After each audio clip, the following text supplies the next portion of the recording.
Hi, guys. I'm Cameron, and thanks for tuning in to Capturing Christianity, a ministry aimed at exposing the intellectual side of Christian belief. For the past few months, I've been hosting discussions between Christians and non Christians on topics related to philosophy of religion, God's existence, that kind of thing. Today's discussion features Wade Tistammer and Spencer Hawkins. I hope I didn't butcher that too bad, Wade. They'll be discussing the topic, the evolutionary argument against naturalism, which is actually a really interesting argument. Wade's going to be presenting it here pretty soon. So Wade is our Christian, Spencer is our non-Christian, and I've reached out to these guys specifically because I've seen some of their work on this particular argument, and they both have really interesting thoughts on it. I'm really excited to hear Spencer's objections. We really care about truth here, Capturing Christianity. So if we find a good objection from Spencer, we definitely want to hear it and give it its own space to be heard and analyze and all that good stuff. So if you've seen the show before, we don't really do super long introductions before we get into the argument. So if you want to learn more about my guests, visit the website, capturingchristianity.com. And when you go there, you'll also be able to find all of our social media links, Facebook, Twitter, SoundCloud, as well as our brand new podcast. You can just click the podcast link up at the top of the website. And then two last notes before we get into today's discussion. First, check us out on our new Patreon account. If you've enjoyed the discussions, the podcast, the articles, check us out on Patreon and support the show there. And then secondly, we've recently opened up a shop on the website where we're selling Christian apologetics merchandise like t-shirts, cool stuff like that. Our best seller so far has been the shirt titled God as the Best Explanation. Go to the website to check that out. Just search for shop. You'll see it really easily. All right. So with that out of the way, I'm going to turn it directly over to you, Wade, and let you jump in and give your opening statement, which today we're actually going to be splitting the discussion into two different sections. So the first half of the show, we'll be talking about what's called the probability thesis.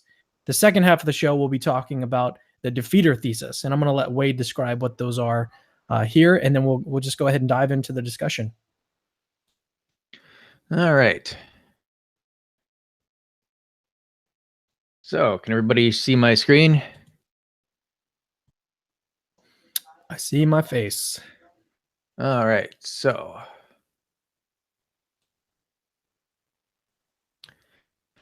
here is the probability thesis. R being cognitive faculties are reliable, and naturalism, E evolution. Probability of R given N and E. Probability that our cognitive faculties are reliable given naturalism and evolution. Probability thesis is that the probability that our cognitive faculties are reliable given naturalism and evolution is low. So the defeater thesis. Sorry, Wade. Let me just jump in real quickly. So when we say cognitive faculties, what do we mean by that? Do we just mean like our brains? What do we mean when we say cognitive faculties? Oh yeah, like our minds. So like memories and sensory experiences. Like I believe that I had breakfast this morning, for example. That thinking stuff, the thinking part of us. That's our cognitive faculties. And then naturalism, and this is like another term where most people, well, before I was into apologetics and philosophy and stuff, when I heard the term naturalism, I don't think I had in mind the right kind of term that I was thinking. So let's define that real quickly so that we can at least keep it consistent throughout today's discussion. Yeah. So naturalism is the disbelief in the supernatural. Fair enough. All right. And Plantinga defines it slightly differently, but that's good enough for our purposes. Can I make a clarification real fast? Sure. Plantinga specifically defines naturalism as over and against theism. So he says naturalism is a view that there is no person like God or anything like God. So you're defining naturalism as just against all supernatural things. Yeah. So Plantinga, then again, the debate's like, okay, so what is supernatural? So for example, for some people, they might not find epiphenomenalism natural. They might find Platonism. There's like maybe some fuzziness in there, but as a rough and ready definition, since we kind of have a intuitive idea what it is to be supernatural, I think it's good enough for our purposes. Plantinga was just trying to be a little more precise. Okay. Oh, and so this is maybe another term that would be prudent to discuss would be the term reliable. So what do we mean when we say our cognitive faculties, our memories, our beliefs? What do we mean when we say they're reliable? I'll get that 2 slides. I'll get from that 2 slides from now. Okay, cool. All right. So defeater is a belief that undercuts the justification for another belief. So a classic example from this from philosophy is, suppose I'm driving down the road and I look down what appears to be a barn and I say, oh, that's a fine barn. But later I learned that from a local there, it's like, oh yeah, there's a bunch of barn facades along with real barns along with it. Well, the fact that there are like fake barns along with it is a defeater for my belief that I had seen a barn. It's undercuts my justification that I saw a barn. I'm no longer rational believing that I've seen a barn with that new belief. So the defeater thesis is that the naturalist who believes probability of R given N and E is low has a defeater for R. Or presumably, of course, the naturalist also accepts evolution. They're releasing the equivalent of creationism for the naturalist. So this is the evolutionary argument against naturalism. Oh yeah, that's a talking about. Okay, so probability of R given N and E is low, and the person who believes N and E, naturalism and evolution, sees that probability of R given N and E is low has a defeater for R. Anyone who has a defeater for R has a defeater for pretty much any other belief she has, including, if she believed it, N and E. If one who accepts N and E gets a defeater for N and E in the manner described in lines 1 through 3, N and E is self-defeating and can't be rationally accepted. Conclusion, N and E can't be rationally accepted, at least not for the N and E believer who accepts premise 1. Premises 1 and 2 are the probability thesis and defeater thesis, respectively, and those are the most controversial premises. Now, very important to understand the type of cognitive unreliability Plantinga has in mind. Plantinga says, of course, defeaters can themselves be defeated. So couldn't you get a defeater for this defeater?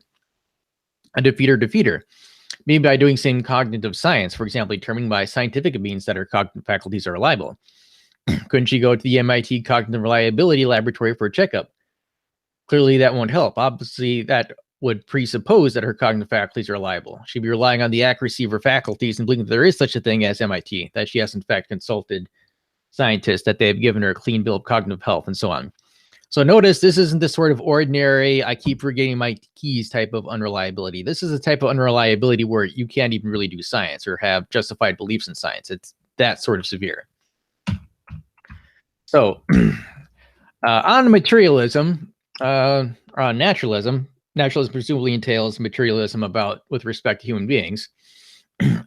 Brain states, or the neurophysiological properties, determine mental states. Presumably, our brain is the source for our sense experiences, memories, and so forth. So with that in mind, Plantinga and myself believe that the semantic content of a belief is causally irrelevant. So beliefs have like NP properties associated with them, like the brain states. We also have, what we ordinarily think of as belief, the belief that 2 + 2 = 4, the belief that snow is white, and so forth.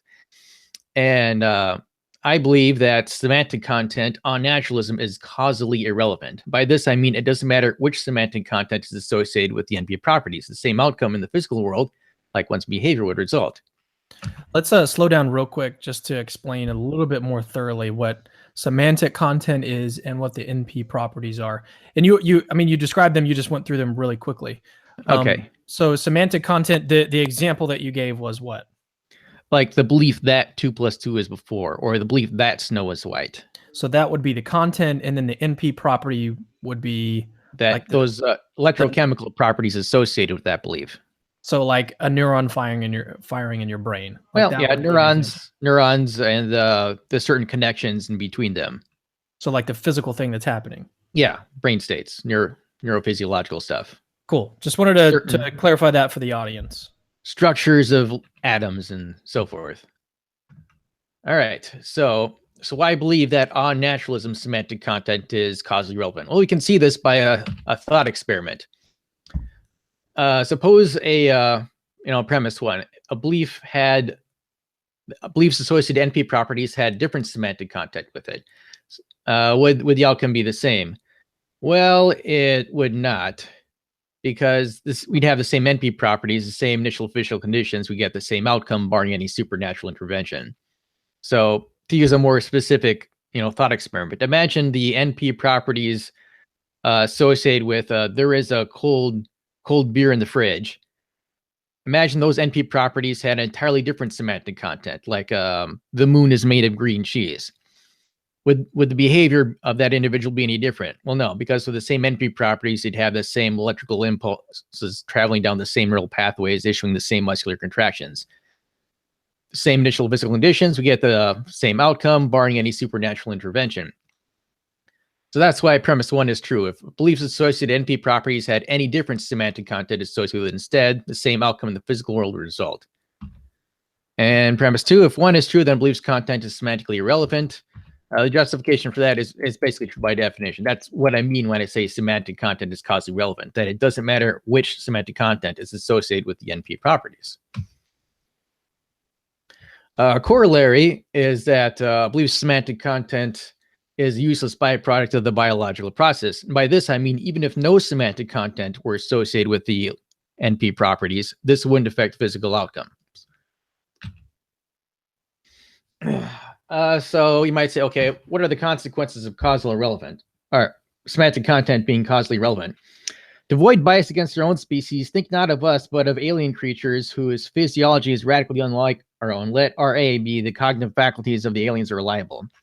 So naturalism and evolution is true for these aliens, thus making the semantic content of beliefs causally irrelevant. Well, then the electrochemical reactions that cause the behavior of these aliens could generate any semantic content at all, like, 2 + 2 = 1, grasses, air, or whatever. So, I mean, just suppose any random belief is assigned for the answer for what is 2 + 2 equal. Answers 1, 2, rock, and sunshine would all be wrong. And randomly selected beliefs about the color of the sky in one's age are similarly likely to be wrong. And the enormous variety of garbage beliefs, that is, beliefs that are widely unrelated to the external world, as in dreams, would not affect behavior at all. So, since which belief, what are the odds that their cognitive faculties are reliable, given that naturalism and evolution is true for them? Well, it seems to be pretty low. So we have an argument for the probability thesis that goes something like this.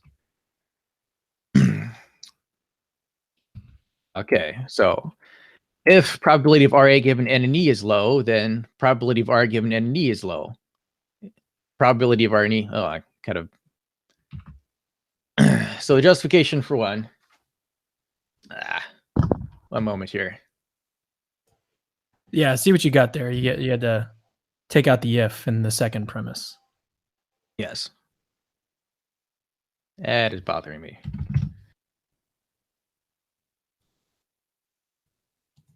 Okay, so current slide. Aha. All right.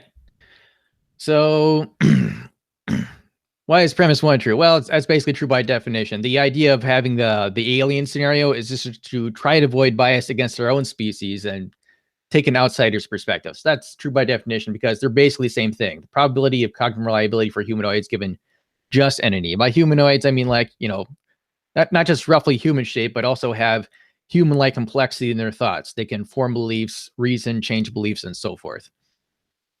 So 1's true by definition. Why about 2? Well, again, for these aliens, semantic content is the causally relevant and useless byproduct of the biological processes. And garbage beliefs vastly outnumber those that accurately resemble one's external environment.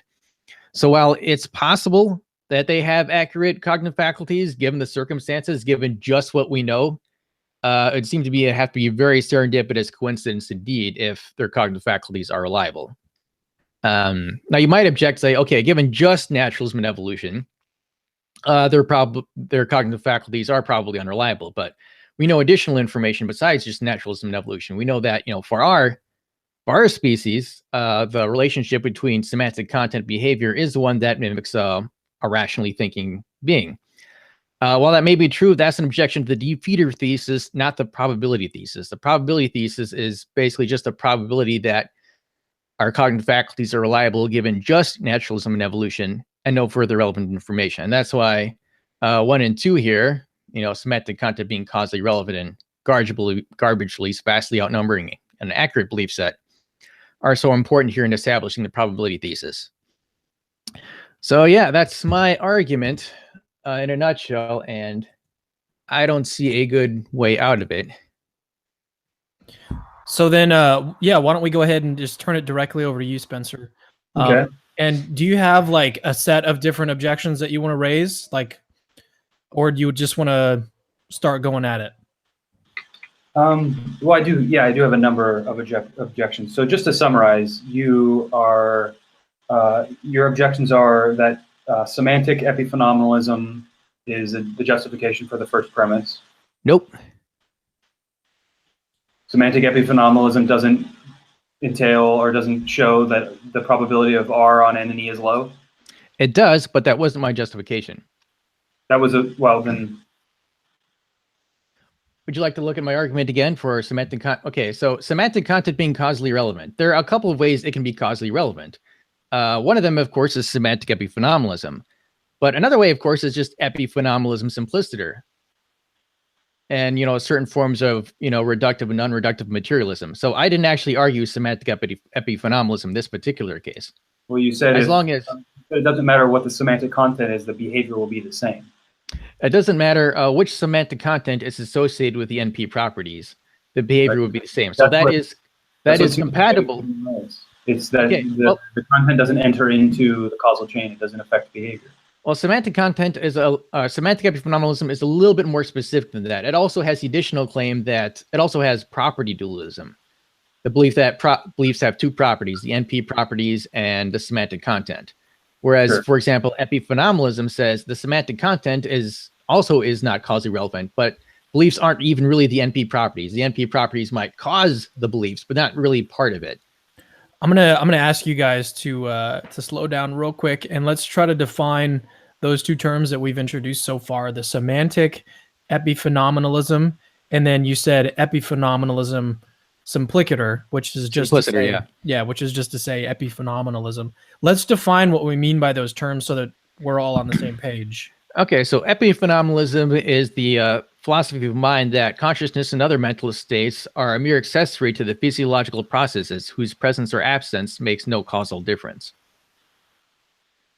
Is that something that you agree with, Spencer? In terms of the definition, yeah. Yeah, the definition. Okay. And so how does that contrast to semantic epiphenomenalism? So semantic epiphenomenalism is very, very similar, except that it believes that beliefs have two different types of properties. One is the electrochemical properties, and the other is the semantic content. So the NP properties are actually part of the belief, but it's a different aspect of the belief. It's almost like a matter of semantics to me, no pun intended. But it's basically the same idea. I just want to be precise so that if for example, that my interlocutor makes an objection to semantic epiphenomenalism, that won't affect my justification. My justification didn't actually technically use semantic epiphenomenalism. The way that you're using the one thing I disagree with is I don't think semantic epiphenomenalism entails property dualism. I think you can... well, that's how I remember reading it described, that semantic epiphenomenalism, by definition, believes that beliefs have two properties, the NP properties. Just epiphenomenalism simplicator in terms of philosophy of mind. Oh, epiphenomenalism simpliciter as philosophy of mind. Yeah, traditionally that doesn't entail property dualism. I agree. That does entail property dualism. Epiphenomenalism simpliciter? Yeah. Well, most people. You could. Anyways, that doesn't really matter. So. Yeah. And then the other objection that you had was there are these with your alien kind of example, this thought experiment of an alien race who goes through this evolutionary process that they, if these beliefs don't enter into the causal chain and affect their behavior, and thus natural selection doesn't select for true beliefs, but it just selects for survival behavior. That wasn't quite the reasoning I used. Well, there's this space of logical possibility that they could believe, and you said it would be a coincidence if they actually turn out to have true beliefs. Yeah, it would be a coincidence that the electrochemical properties that generate advantageous behavior also happen to have an accurate belief set, as opposed to one of the far more numerous garbage belief sets that they could conceivably have. Right. That was the reason I used. I've heard that before. And is there a name that we could put on that argument? Like maybe we could call it the space of logical possibility or something. I guess I didn't think of having a name for I suppose the alien scenario argument. Okay, sure. So to begin, one of the objections I want to make is that, well, I'm going to ask you guys, first of all, you guys are both Christian theists, isn't that right? And do you think that God exists necessarily, or God exists contingently? I believe God is metaphysically necessary, but not logically necessary in the sense of being self-contradictory. I believe it's conceivable that God does not exist. So it's conceivable in the broadest possible sense. So if theism is true, it's or true or false, you guys accept the non-contingency of theism. So if it's true, it's God exists in all possible worlds, and if theism is false, then God doesn't exist in any possible world. It's not something that's like a contingent truth. I believe, well, it depends on which conception of God you're using with, but the type of deity I believe in is metaphysically non-contingent. Right. Okay. So that's, I think that presents a problem for your argument, because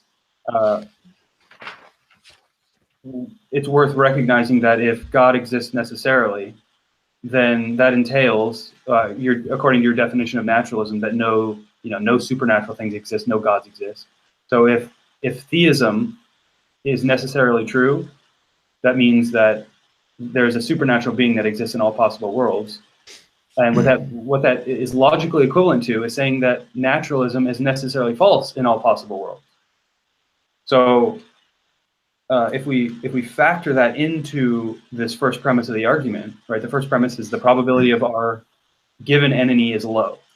Well, n in that case, if we're assuming that theism is non-contingent and theism is true, then so there's basically two ways we can cash this out in terms of theism being necessarily true or necessarily false. Let's look at the first option. Theism is necessarily true.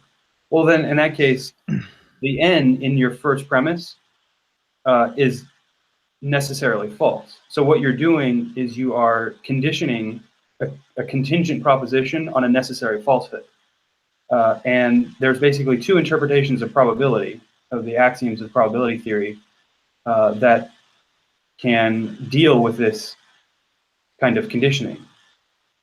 The first would be just like the classical axioms of probability, and that would say that the probability of a contingent proposition on a necessary falsehood is undefined. So Kolmogorov would say that it's inadmissible, right? It's like dividing by zero. So on that It is divided by zero. Right. So on that interpretation, premise one would be simply undefined. It wouldn't even have a truth value. The other interpretation is one that Plantinga seems to suggest that he holds in where the conflict really lies, where he says the probability of a contingent proposition on a necessary falsehood is 1. So he's thinking more in terms of the logical, like absolute logical probability and this principle of explosion. I don't know if you're familiar with this in logic, where anything follows from a contradiction. You do a logical derivation and you start by assuming a contradiction. Literally anything can fall out from that. It's trivially true.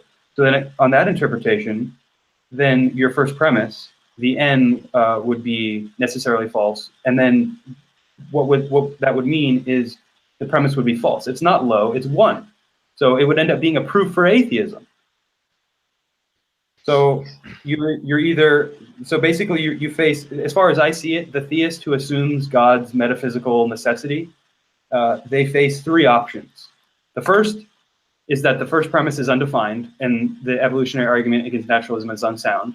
The second is that the first premise is flat out false and the evolutionary argument against naturalism is unsound. And then the third option is to say that God can fail to exist. God is contingent. God can fail to exist in the actual world. And that third option has lots of problems with Reformed epistemology because, your Reformed epistemology says that it's a necessary condition of proper function to have our faculties designed by this God. And if you're saying that, number one, if you're saying it's possible that God didn't design our cognitive faculties, then you're basically giving a lot of ground to the naturalist. And then in another reason that that's a problem is that you face a defeater, right? Because if it's possible that God doesn't exist in the actual world, if you're assuming theism as a contingent proposition, then God could fail to exist in the actual world, and then the probability of the probability of R given T and anything else, like right contingent theism and anything else, would be low or inscrutable. And Plantinga has a line in his book, I believe it's in Where the Conflict Really Lies, where he talks about there is no way to establish a probability of a contingent claim on a necessary truth, right? Like just the probability of R on T, assuming that T is necessarily true, there's no way to get a probability out of that. So if you assume theism is contingent, then you may face a defeater. But anyways, just getting to this evolutionary argument against naturalism, what do you think about what I just said about about conditioning on a necessary falsehood? Do you see a way out of that? Yeah, there are actually a number of different options to the ones you depicted. First, let's back up a little bit. So first, it's notice I most quote with this objection proof that if God exists necessarily, then the probability of thesis is false with respect to a certain type of probability. Now, one, it's not really useful for the naturalist. Aha, the probability thesis is wrong. Why is it wrong? Because God exists necessarily. That's not very helpful for the naturalist. But leave that aside. Another option is just not use Kolmogorov axioms. There's Popper's axioms which don't have that problem. That uses conditionalization on as a primitive, but I don't like Popper's axiom, so we can ignore that also. Well, that's what Plantinga assumes. That's the idea that the probability of a new proposition on a necessary falsehood is 1. That's and Popper. Another thing is you're using a certain type of probability, which Plantinga refers to as objective probability. There's other types of probability. Plantinga notes that you could use this with epistemic probability. Well, he doesn't, though. He says numerous times that his entire project is cashed out in terms of objective probability. But I didn't use that probability. What's that? I never used that probability in my argument. I didn't actually specify which one. Well, to clarify this objection, you would have to kind of side with one or the other. And if you're going against, so then that introduces a whole nother set of problems, right? Because if we're talking about we're not talking about objective probabilities, but we're talking about epistemic probabilities, then the naturalist has many ways. Why should the naturalist accept one? Right. Okay, so there's the argument I just gave, but to allow myself to continue here, there's actually a theorem that if an odd number greater than 1 passes a certain number of trials in the Miller-Rabin primality test, the probability that the number is prime is greater than or equal to a certain percentage, such that it can tell us that the number is probably prime.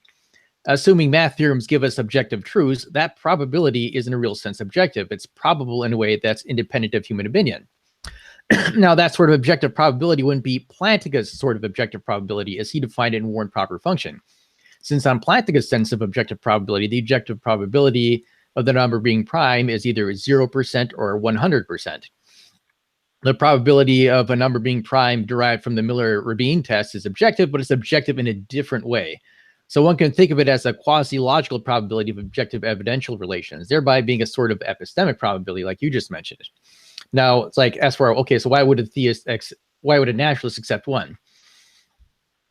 Well, now, it wouldn't really have to be that different from Plantinga's objective probability if the theist who believes that God is not contingent would use a different type of probability. So it could, very relatively, theists could take their set of beliefs, change God's existence as necessary to God's existence contingent, and then use Plantinga's objective probability from there. That way, the theist is considering what would be the case if there were possible worlds where naturalism is true, which leads to asking what the probability of R would be if N and E were true. If nothing else, one could use this as the foundation for the objective evidential support relations between R and E. So basically, the theist is like, what is the likelihood of R given N and E if naturalism were possible? That probability would be slightly different from Plantinga's objective probability, would still be a very relevant sort of probability. And from the perspective of the naturalist would also be considering the question, what is the likelihood of R given N and E if naturalism were possible? It's just that the naturalist thinks naturalism is indeed possible, whereas the theist is engaging in more hypothetical thinking. But the reasoning process to justify the probability thesis is, in the end, the same. So it's an interesting objection. I think it has some merit in that it shows that if we use a certain type of probability, objective probability, and if we use Kolmogorov axioms, And if the theist believes that God is metaphysically necessary, then the theist could not use that type of probability to believe that the first premise is true. So that's the point I want to make. I just want to make clear is that given Plantinga's version, you're either facing an unsound argument because the first premise is either false or undefined, or you have to assume from the beginning. So basically, the only way under Plantinga's version, the only way the first premise could even possibly be true is if you assume that God doesn't exist in all possible worlds, that God's existence is metaphysically impossible. Or if you use that sort of epistemic probability that I just described. He does mention epistemic probability, that you could use epistemic probability in that argument. Yeah, but I'm not seeing how that would change it. We're still going into it saying, like, okay, theism, I mean, I think theism is non-contingent because God is said to be, the ground of all being and omnipotent and the greatest conceivable being, stuff like that. So, I mean, if God can fail to exist in some possible world, then it's not. I think that the non-contingency of theism falls out of the definition. So, I mean, as an atheist, as a naturalist, I'm still I'm assuming theism's non-contingency. So, how does this probability thesis get around this problem in terms of epistemic probability? Well, there are a number of ways to get around it. One of them is Perry Hendricks has an article on a forthcoming article in Religious Studies, when ways to modify the argument slightly. Just say, okay, basically naturalism is true with respect to human beings. Namely, there are possible worlds where God exists, but he just like sits back and doesn't do anything. And the argument can just use the same thing. But another way to justify the probability thesis is just the way I did. Remember, I presented deductively valid arguments, and your objection does not attack the truth or justification of any premise in any of the arguments I put forward in this debate. Well, I mean, you're kind of begging the question. I'm asking you how the first premise isn't rendered either false or undefined. Well, in my case, I can just fall back on that sort of epistemic probability that I just described. Right, but so epistemic probability means you are appealing to what you know, like your prior knowledge. You're conditioning N and E on your prior background knowledge. And you're not using like a counterfactual conditional, because then you'd be begging the question against naturalism. Right? I don't think that counterfactual conditionals would beg the question against naturalism. Well, if it would be, then it would. I think you're thinking of counterpossibles. A counterfactual means it's counter to fact. So if you say not necessarily, it's counterfactual. It just means it's in subjunctive mood. Well, if you said, if N and E is true, then the probability of R would be low. But the antecedent is not count. If it's a counterfactual, that means like if it would be true, then such and such would fall out of it. So wouldn't that be assuming that it's not true? No, that's not how counterfactual statements work in logic. The antecedent is counter to subjunctive mood. That's all it means. Are you cashing out the first premise in terms of a counterfactual conditional, or like a strict entailment conditional? Well, I just mentioned one approach we could take to justify epistemic probability. So counterfactuals, okay, it's a common misconception among people who haven't maybe studied counterfactual logic that counterfactual statements are, if P were true, then Q would be true. And so that is, and grammatically, that's called a subjunctive mood. So it doesn't necessarily mean contrary to fact. It can be, but not always. So like, and from the perspective of the naturalist, I mentioned the naturalist would be considering the question, what is the likelihood of R given N and E if naturalism were possible? It's just that the naturalist thinks naturalism is indeed possible, whereas the theist is engaging in more hypothetical thinking. The justification is the same. And that approach is basically just to describe how I am approaching the objective evidential support relations between N and E and R. So it's not just a matter of my opinion or even just a matter of my background knowledge. This is like there's an objective fact of the matter. Okay, so then we're right back to premise one either being false or undefined. If you're looking at the objective evidential support, given your epistemic probabilities, then if you're assuming theism is necessarily true in all possible worlds, then naturalism is false in all possible worlds, and you're conditioning on a necessary falsehood. How does that change anything? That's not how objective evidential support relations work. Remember the Miller-Rabin primality test. It gives a objective answer whether a number is probably prime, even though it's either prime in all possible worlds or not prime in all possible worlds. Nonetheless, math can give us an objective answer about whether the number is probably prime. So, can you say and, that? Can you say that and my again? approach to the, huh? Can you say that again? My audio cut out. Okay, so the Miller-Rabin primality test can help us as a probabilistic algorithm for helping us determine whether a number is prime. And we can use some math to actually quantify that probability, saying, yes, this number is probably prime. Even though that, even though in Plantinga's objective sense of probability, it's either 0%, 100%. Nonetheless, Because that number is prime in all possible worlds. If it's either prime in possible worlds or not prime in all possible worlds.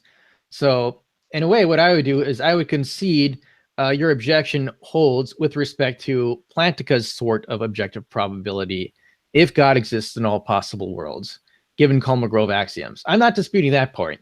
I'm just saying that one can justify the probability thesis using a different type of probability, that it's actually pretty similar to Plantinga's type of probability. And the fact that, okay, suppose the probability is sort of this objective epistemic probability.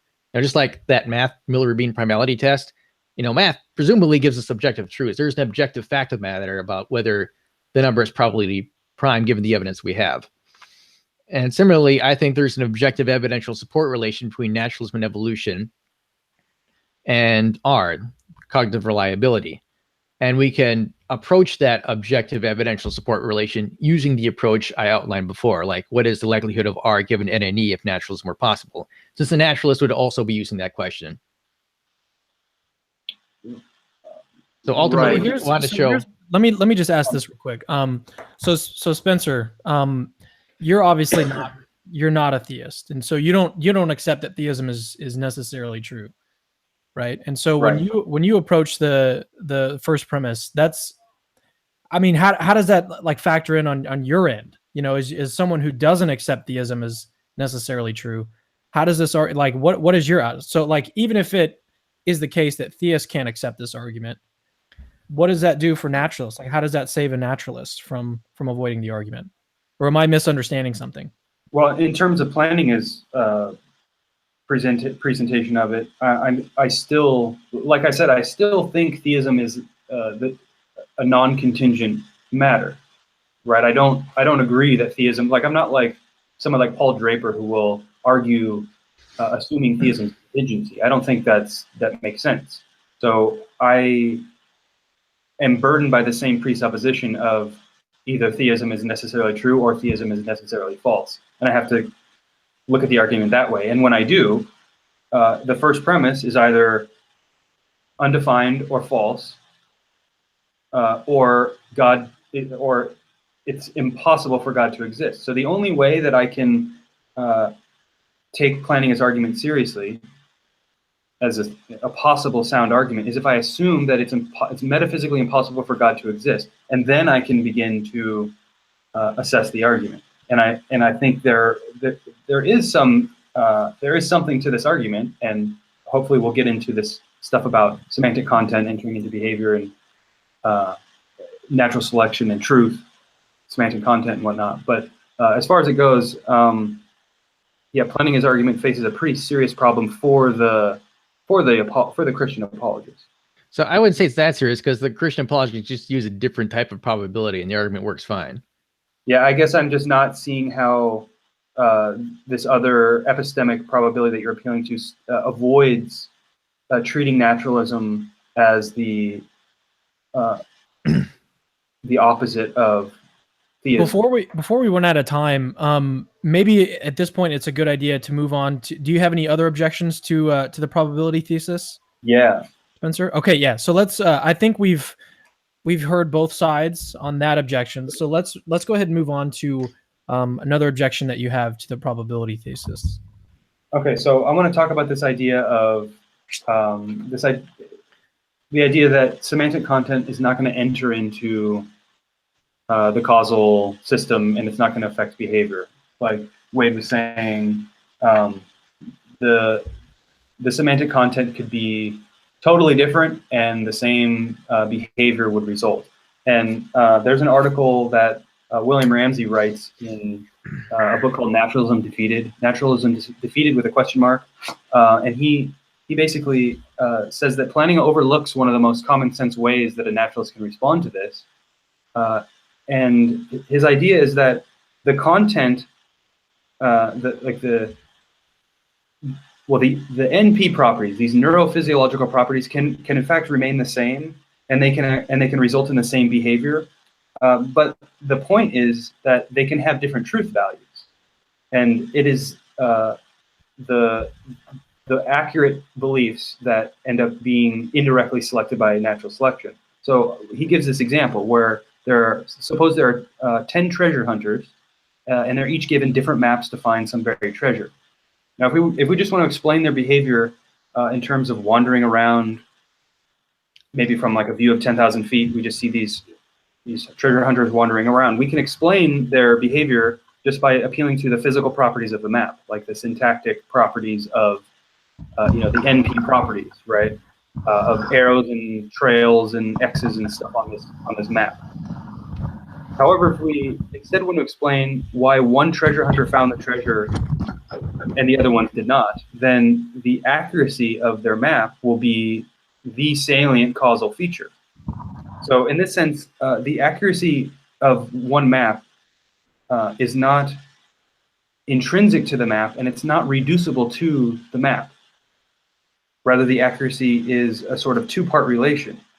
On the one hand, you have the map, and the other hand, you have the territory, or the actual world. So a correspondence theory of truth would say truth is a two-term relation between a proposition, or the truth bearer, and the facts in the world, or the truth makers in the world, are the facts. And the relation between the two is a property that we can call truth or falsehood. So to kind of explain this a little bit more, suppose the accuracy of the map, suppose the accurate map was given to a different person the next day, and say they moved the buried treasure, right? So the person on the second day would still have the same map, the same NP properties, and they'd still be wandering around in the same way. They'd have the same behavior, except the sort of semantic content would be different. So in a way, you're right. In a way that you can have the same NP properties and the same behavior, but the point is there's a different semantic property there. You have one is false because the facts in the world have changed. So in epistemology and in philosophy of mind, there is a debate between semantic externalism and internalism, right? If the semantic content is determined by the environment, or partially by the environment, or if it's all in the head, kind of a thing. So if we say that it's partly with the environment, we can appeal to this relational property, and if it's sort of finding to pull this all back together to evolution and survival fitness enhancing behavior, if finding the treasure was critical to survival and reproduction, then the truth value of the map most certainly would be part of the causal chain of behavior.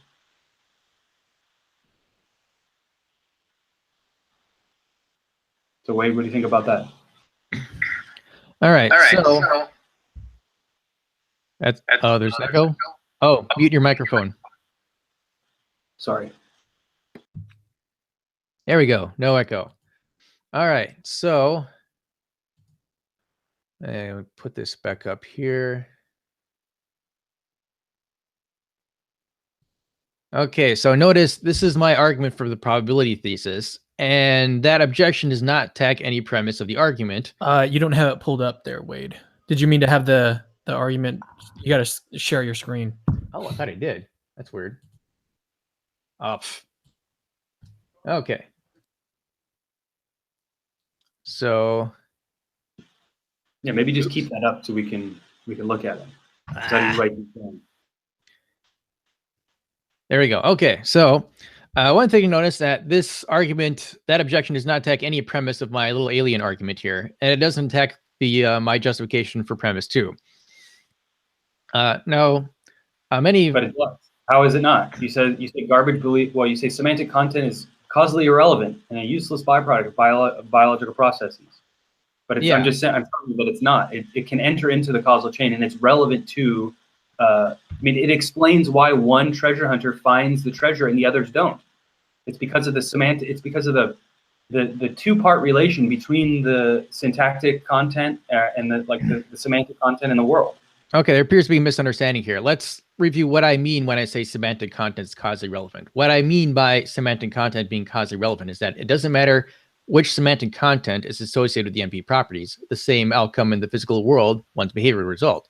Now, if you dispute that, which premise here do you dispute?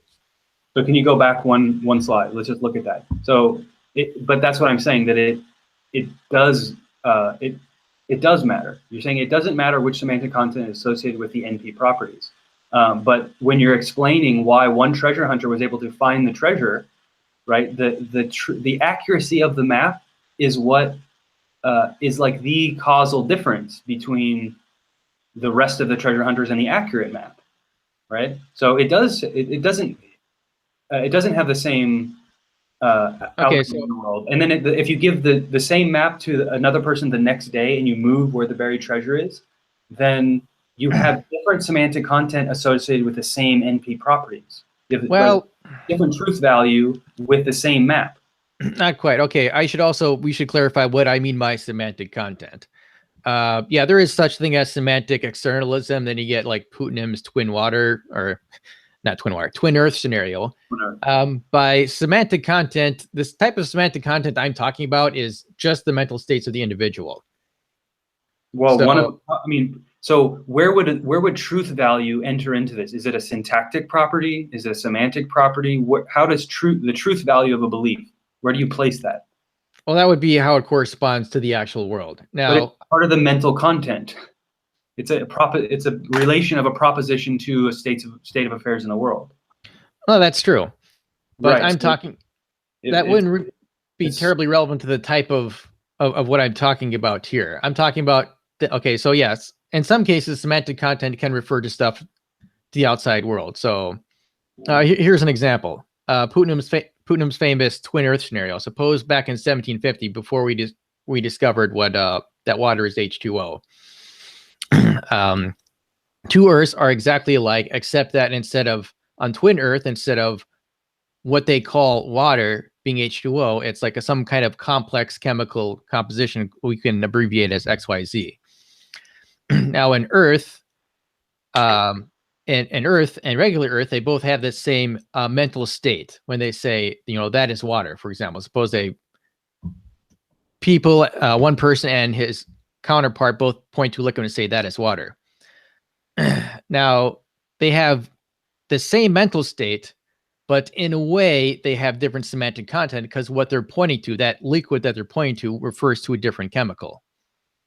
So in that that's exactly what I'm saying.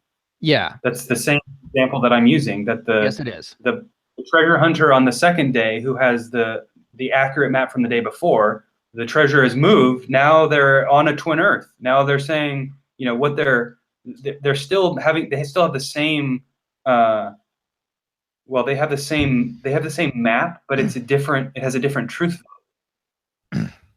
Yes, but I'm talking about that sort of content as with respect to their mental states. So suppose, for example, you had the same NP properties with their map, but they thought that, for example, grass is air or the moon is made of green cheese. You'd still have the same sort of general problem that I'm talking about. The mental states, the semantic content with that part of the semantic content that is part of their mental states is causally irrelevant. So that's that part of the semantic content that I'm kind of thinking of. I think you're confusing being causally relevant with not being reducible to. Of course, no, that's not what I'm. A materialist may say that the semantic content is not reducible to syntactic properties, these NP neurophysiological properties, but that's different from the semantic content having no causal clout whatsoever. Okay, since you're having difficulty understanding what I'm saying here, we can modify the argument. Instead of saying semantic content is causally relevant, we could just say mental content is causally relevant. The mental states are causally irrelevant. That's so you're not talking about semantic. Now you switch from semantic epiphenomenalism to just epiphenomenalism. I never used semantic epiphenomenalism in the first place. Well, okay. So then, what do you call this What do you call this idea that semantic content is causally irrelevant? Well, this claim, remember, this particular claim, how I'm using the term causally relevant, this is compatible with epiphenomenalism simpliciter. So it isn't quite the same thing as semantic epiphenomenalism. So what do you call this slide that's up right now? What is this? I call it semantic content is causally irrelevant. And that's, in other words, what most people mean by semantic epiphenomenalism. Well, no, not quite, because this causal irrelevance is also compatible with epiphenomenalism simpliciter. So what? So semantic epiphenomenalism isn't the same thing as epiphenomenalism simpliciter. Well, I'm not saying that it is, but this, I think you're just confused about what, you're kind of switching terms on us here. No, I'm using the same thing. Well, you're not using the same thing that somebody like Plantinga would use, for instance. When he talks about semantic epiphenomenalism, he means what the slide says. Semantic content is well, that's not quite true, because he also, semantic epiphenomenalism contains the additional claim that beliefs properties consist of two different types of properties, the NP properties and semantic content, whereas this slide does not make that claim. But we've already been through that. Right. So, that's only, you're just confusing epiphenomenalism and semantic epiphenomenalism. So what you're saying is that mental content puzzle chain. That's the stronger claim that you want to make. So, okay, here's another way to put it if what I'm saying is a little bit too confusing. Imagine replace semantic content with mental states. I tried explaining that, talking about the semantic content as it relates to mental states, but if that's too complicated, we could just switch to mental states. Mental states are causally relevant. If we replace the argument with semantic content is causally relevant with mental states are causally relevant, we still get the same problem. Okay, so your argument is that because, so what's the argument for mental content not at all entering into the causal chain? So for instance, I've never gotten up to get a glass of water because I had the thought in my head, you know what, I'm thirsty and I should hydrate myself right now. Right, that's the idea that you're trying to push here. So I mean, that takes, number one, that's hugely counterintuitive. What's hugely counterintuitive?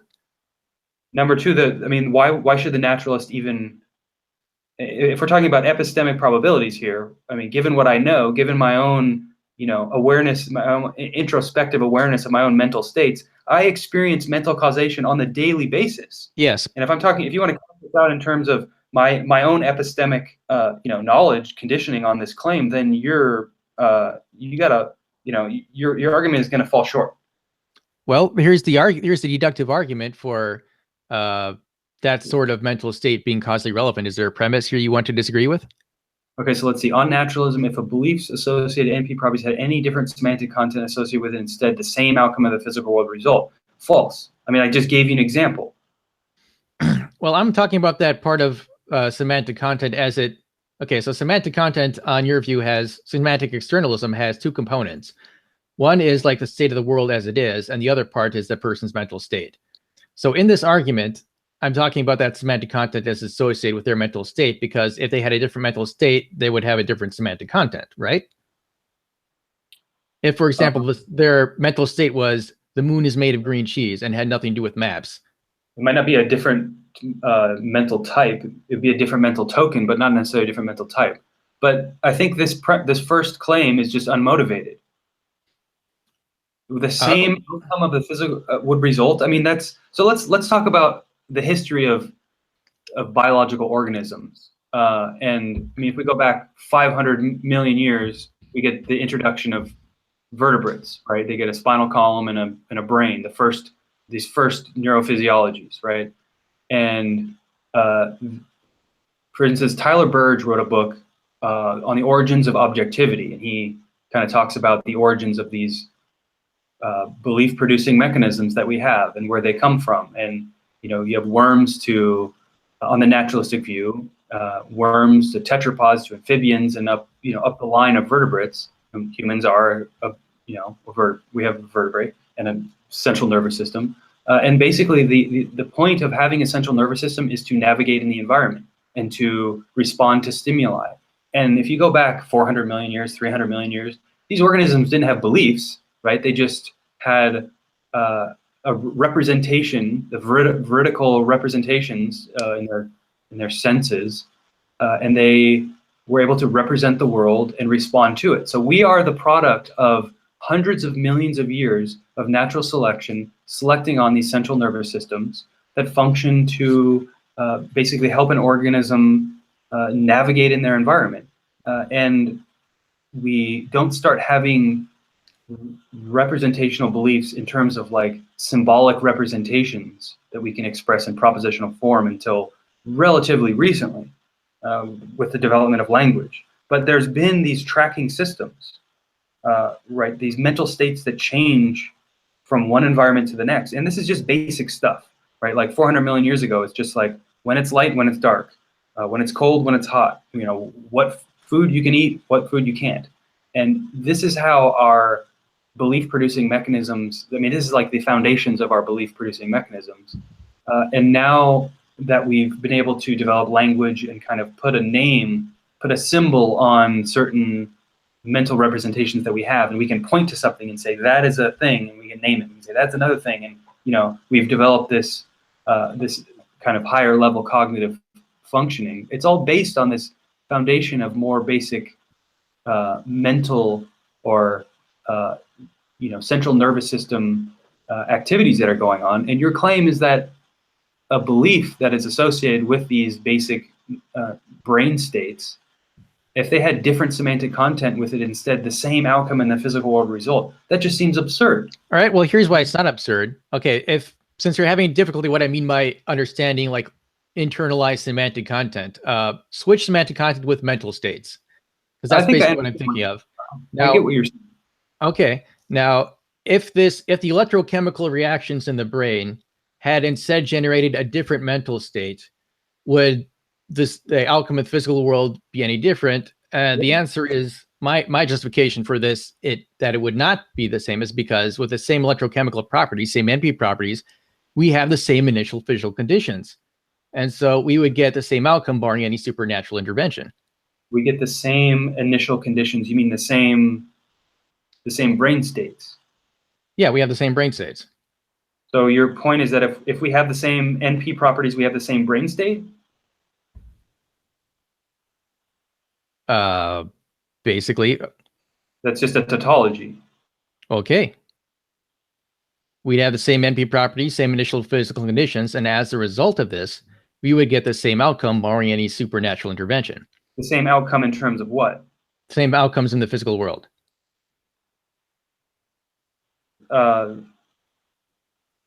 Initial physical conditions in conjunction with physical laws, you get a certain result, say a certain outcome. Well, okay, so are you saying, wow, so you're saying, I mean, NP properties are brain states. Brain states are just a certain configuration of neurophysiological properties. So you're saying the neuro, and I agree with you. I can agree with this point. That was my story with the, you know, William Ramsey's story with the 10 treasure hunters, right? The NP properties can stay the same and the behavior can result in the same behavior. But what matters is the truth value of the semantic property, or the semantic content, rather. Okay. Do you agree with me that a person's mental state is causally irrelevant in this way, the way that I've described here? No. So you don't believe that if all the physical conditions are the same, we would not, that we would get the same outcome? You deny that? The same NP properties, we'd get a same NP properties, but a different mental state, leaving all other relevant factors the same. Well, now you're talking. So let me just jump. Sorry, guys. Let me jump in real quick. So it sounds to me, Spencer, that you're saying that basically we can't get different kinds of mental states associated with these brain states, with these neurons firing. And you told this story of, this evolutionary story of how like our brains, what we see out in the world is these invertebrates back in the day, 400 million years ago. They were just like looking out and seeing things. And so that's what sort of got mapped onto our brains. And so you actually can't get a different kind of mental property with these brain states. That sort of seems to me what you're objecting to. So you're objecting to like even the possibility of this. Almost like you can't Oh, get a different you can't get a different mental state associated with some set of NP properties. Those are just identical. No, he was actually- talking about semantic externalism. So in his scenario, if we had a different semantic content associated with the NP properties, because the semantics refers to something outside the external world, a different semantic property means the outside world changes as well. And so that's the situation where if you change the semantic content, you have a different result. And so the belief is true. Yeah, I got Even that. the same I got properties. Yeah, I got that Not distinction. saying- But that's different from a mental state. For mental state, I'm just talking about the person's like internal mental experiences. Right. And Like, to I me, mean, to me that That's sounded like different. to me that sounded like that's what Spencer was talking about when he was saying that the invertebrates back in the day 400 million years ago were creating these representations of the external world. That to me is a mental thing that's going on in that organism's brain Yeah. or whatever. So So- seems to me that Spencer, you're saying that you can't get a different kind of mental property associated with these MP properties. Is that what you're saying? Am I understanding? Well, what I'm focusing on is truth value and truth or falsity in this relational property that can occur between a semantic content or a mental state in the world.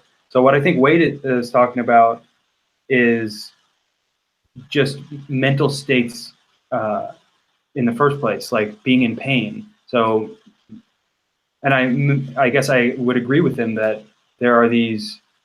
Well, I'm not like a materialist when it comes to mind, reductive or non-reductive. But according to, say, a reductive, like Jaegwon Kim or something, he would say that there are types. He's like a type identity theorist when it comes to like different species. So when a human being is in pain, they have a certain configuration of NP properties, and then that they have a mental state that goes with that. But the problem is that's kind of irrelevant to this idea about natural selection not being able to select for true belief, or be able to select for true, like, belief-producing mechanisms that are aimed at truth. It seems like Wade is no longer talking about that. He's talking about something else. Maybe I should have not have used semantic content because I know about semantic externalism. But okay, part of semantic content is external, like pointing to a liquid and calling it water. But there's also part of that belief, that semantic content, that is responsible for that person's mental state. So if you have a different mental state, you'll have a different semantic content of the belief. So to try to simplify things, imagine if I say a person's mental state associated with the NP properties could be anything at all, and then and it wouldn't matter. The same outcome in the physical world result. Well, then that still has bearing on the evolutionary argument from naturalism, because if you have a wildly different mental state that has to do with like garbage beliefs, if, for example, you're having beliefs, the same beliefs that you have when you're dreaming, then your cognitive faculties aren't going to be very reliable. Okay, so you so still get the same result.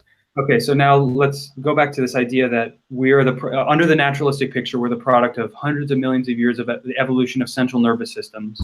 And you're saying you could have the mental state of being in agony, being in absolute pain, and you may as well be laughing like you're hearing a joke, or you could feel joy, and you would have this physical appearance of being sad and depressed. And you're saying the mental states, like on a naturalistic view, the mental states have no effect at all on the outward physical behavior.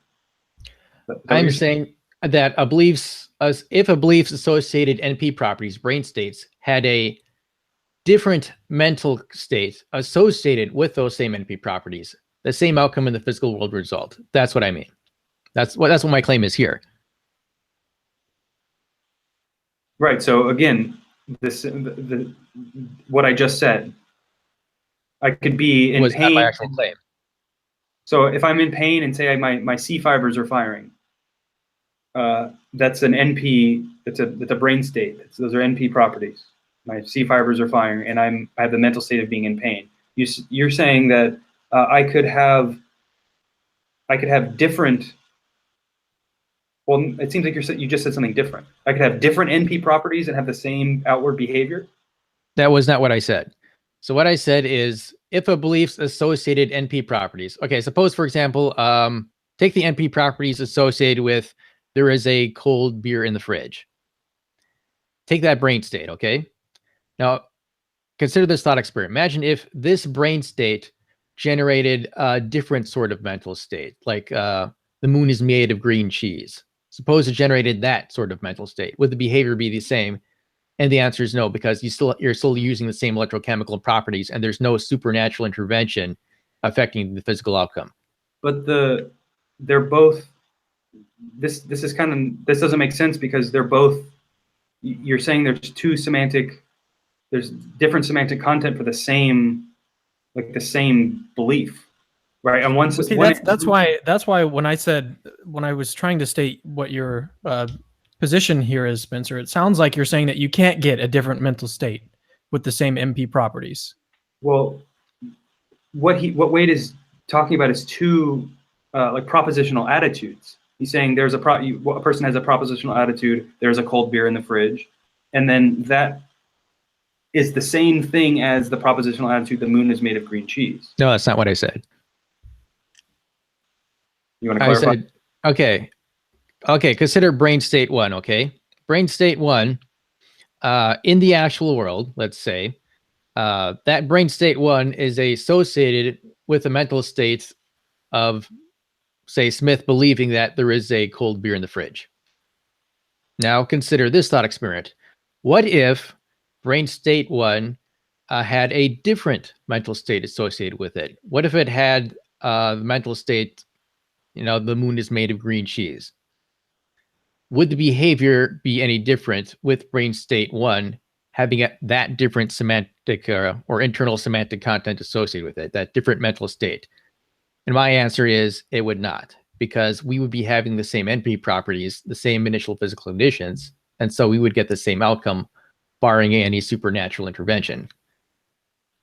That is what I'm saying would be true if naturalism were true. And that's where we get like the garbage belief set stuff. Right. So I think the problem is that we're kind of using semantic content in a slightly different way. The type of semantic content I was referring to is that part of the semantic content that is internalized within that mental state, whereas you're using it in a little bit broader context. Maybe So, next time, I was hoping that wouldn't be relevant. say- It wouldn't have to go into semantic externalism here, but So Spencer, why don't you give your closing thoughts on that, and then we'll go ahead and move into the second part of today's discussion, the defeater's thesis. So we'll give you the last word there, and then Wade, go ahead and do your presentation on the defeater's thesis. Right. So the sort of story I gave with the treasure hunters, it's a case where you can have the same brain state and the same outward behavior. And what matters, though, is the truth value. And then I guess what Wade is saying, if I understand him correctly, is that he's giving a case where you have the same brain state that results in different mental states, different semantic content, and you get the same outcome in the physical world. So I just, I don't see why naturalists would have to be committed to that in the first place. So I guess I'll leave it at that, and we can move to this stuff about defeaters and the second premise. All right, take it away, Wade. All right, I'll share my screen here.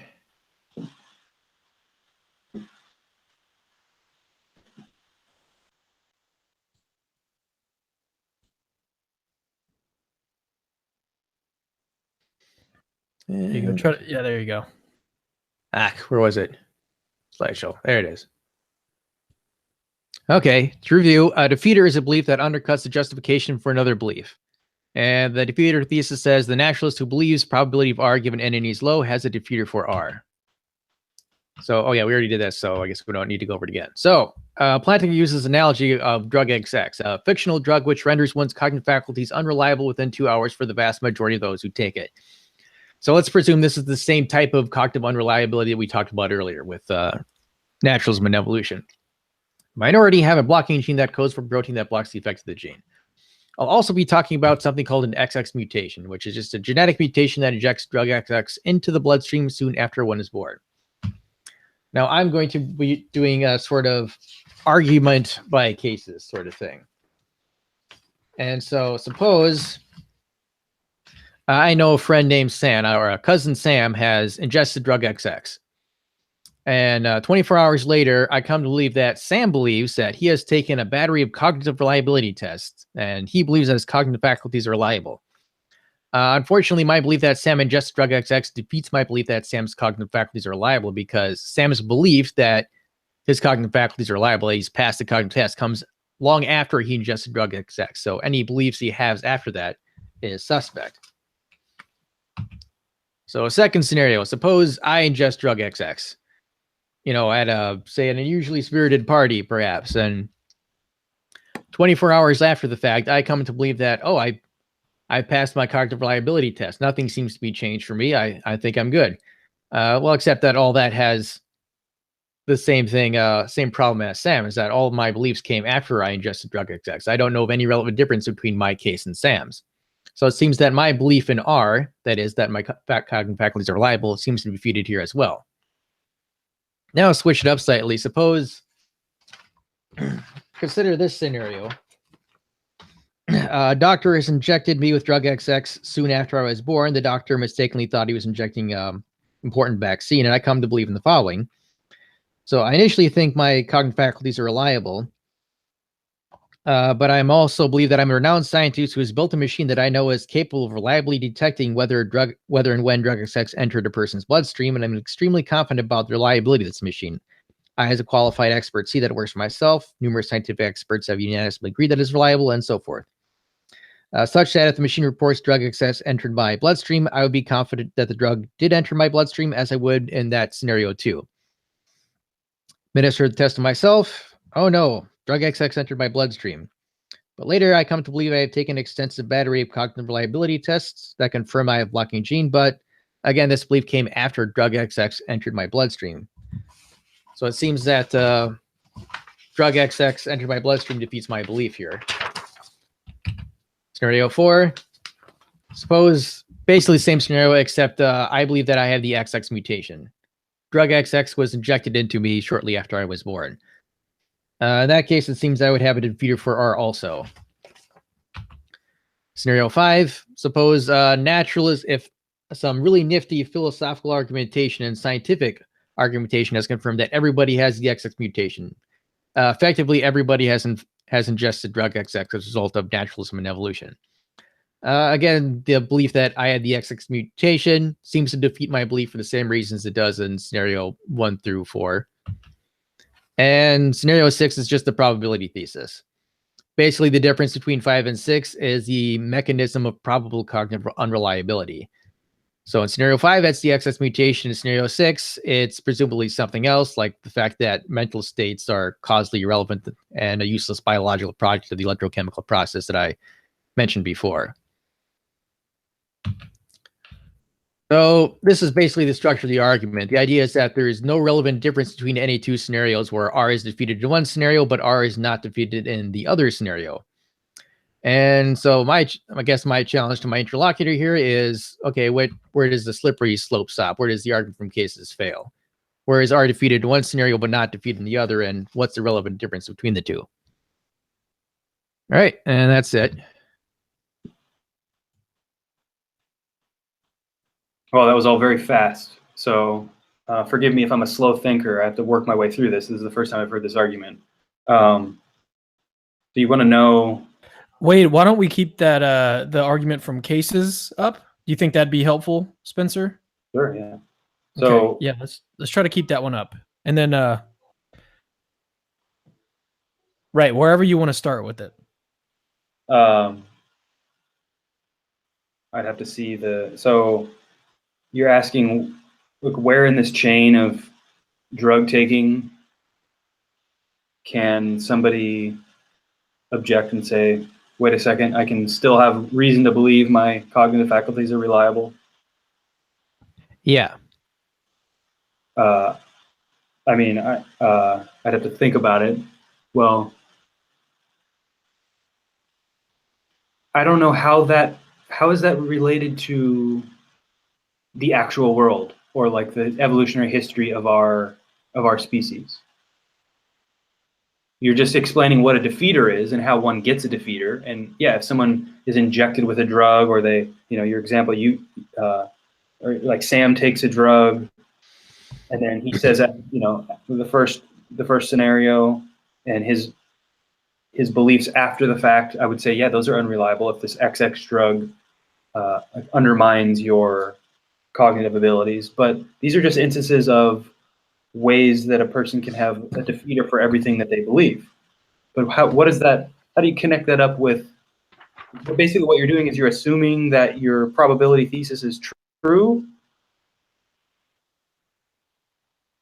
Because the evolutionary arguments against naturalism moves from premise to premise, right? So if 1 is true, then 2, and if 2 is true, then 3 follows, and you have this defeater.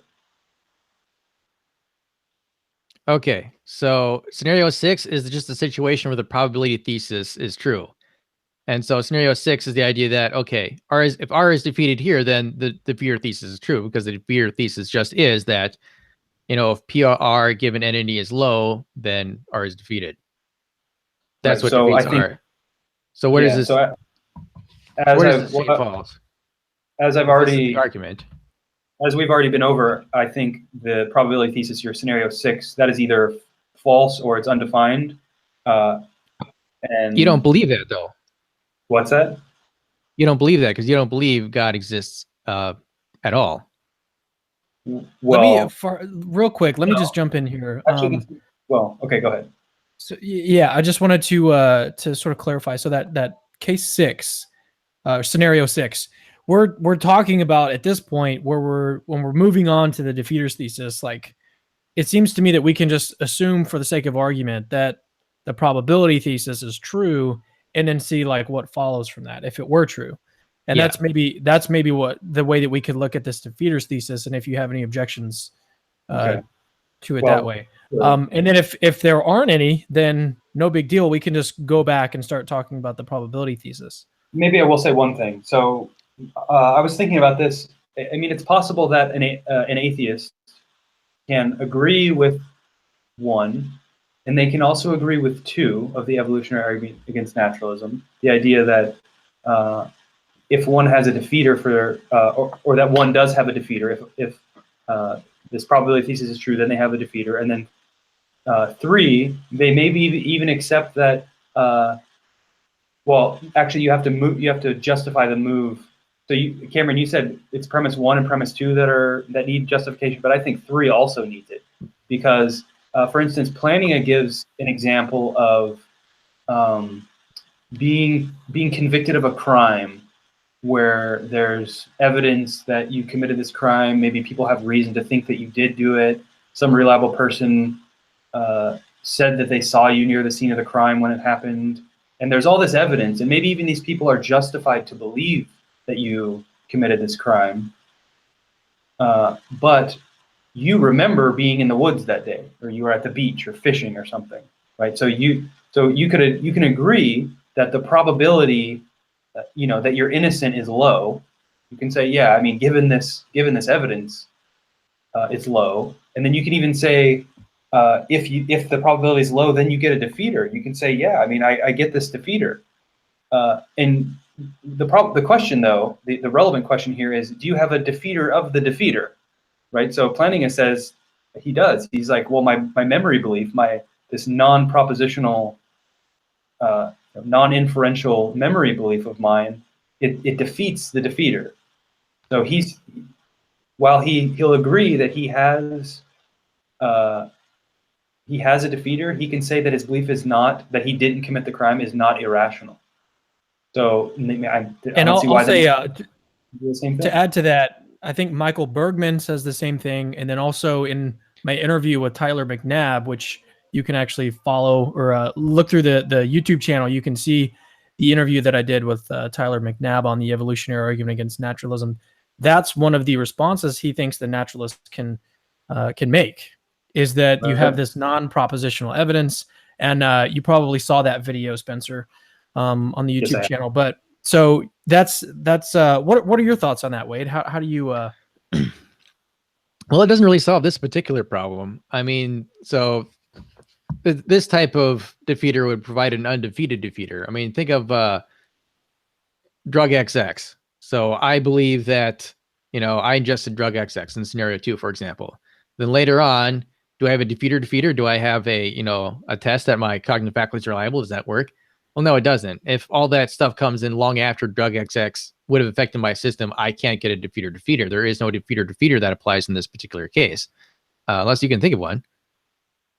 Well, so your defeater, so your drug XX, are you thinking that that's like because you've ingested this drug, therefore you've got this defeater because it's like some external situation in the external world, and that's like what's providing the defeater? Well, think about the fake barn case. Now, suppose, for example, that's a fine barn, but then some local tells me, oh yeah, there's barn facades in addition to the real barns. Now, even if that belief is false, as long as I believe it to be true, as long as I believe that fake barns have been mixed up with real barns, I'm no longer justified in believing that I had seen a real barn.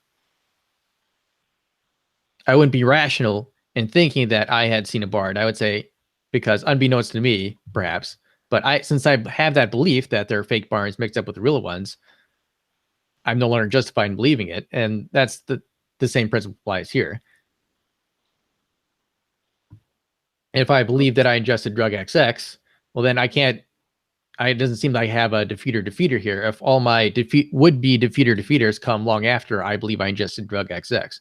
Right. So maybe I'll just say, if something like epiphenomenalism is true, or this idea, Wade, that you're arguing for, that mental content has no causal efficacy, then you would have a kind of undefeatable defeater, like right. It would be you couldn't defeat that kind of a defeater. It's the same kind of idea as taking a drug that completely undermines your cognitive faculties. But the problem is that your argument is just poorly motivated. There's just no reason to think that something like that is actually true. Okay, so your dispute is with the probability thesis, not with this particular defeater thesis? Yeah, I guess so. Okay, so I guess we can go back with the probability thesis then.